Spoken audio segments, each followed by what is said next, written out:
Dear friends, once again I'm back to my channel. I would like to teach you right now no other than. No other than का मतलब होता है और कुछ नहीं बल्कि चीज़ के लिए आता है। इससे पहले मैंने इंसान के लिए बताया था, या कोई और नहीं है बल्कि मेरा लड़का है। आज मैं आपको चीज़ के लिए बताने जा रहा हूँ, या कोई और चीज़ नहीं है बल्कि ये चीज़ है। तो इसको अंग्रेजी में हम कैसे बोलेंगे dear friends, right? So notice it very carefully, okay? Right. मैं पढ़ाई के सिवा कोई दूसरा काम नहीं कर सकता हूँ। I can do no other work than teaching.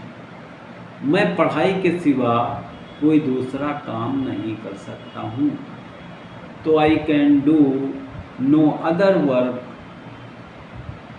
I can do no other work than teaching.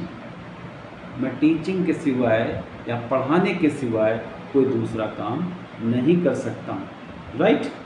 Okay. रेखा खाना बनाने के सिवाय कोई दूसरा काम नहीं कर सकती है। रेखा खाना बनाने के सिवाय कोई दूसरा काम नहीं कर सकती है। Rekha can do no other work than, Rekha can do no other work than cooking. Rekha can do no other work than cooking. मैं बाइक के सिवाय कोई दूसरा वाहन नहीं चला सकता हूँ, right? I can drive no other vehicle.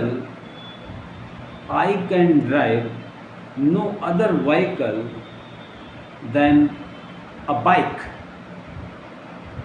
तो ये चीज़ के लिए there friends, no other than कोई और नहीं बल्कि इंसान के लिए आता है। और चीज़ के लिए जब हम बोलते हैं तो नो अदर देन बोलते हैं, नो अदर देन। ये दोनों में डिफरेंसेस हैं, बेसिक डिफरेंसेस। तो आपको प्रैक्टिस करनी है, बोल चाल में इनका यूज़ करना है dear friends. With this I am coming to an end and I will be in touch with the next video. Till then wait, best of luck, all the best, very good.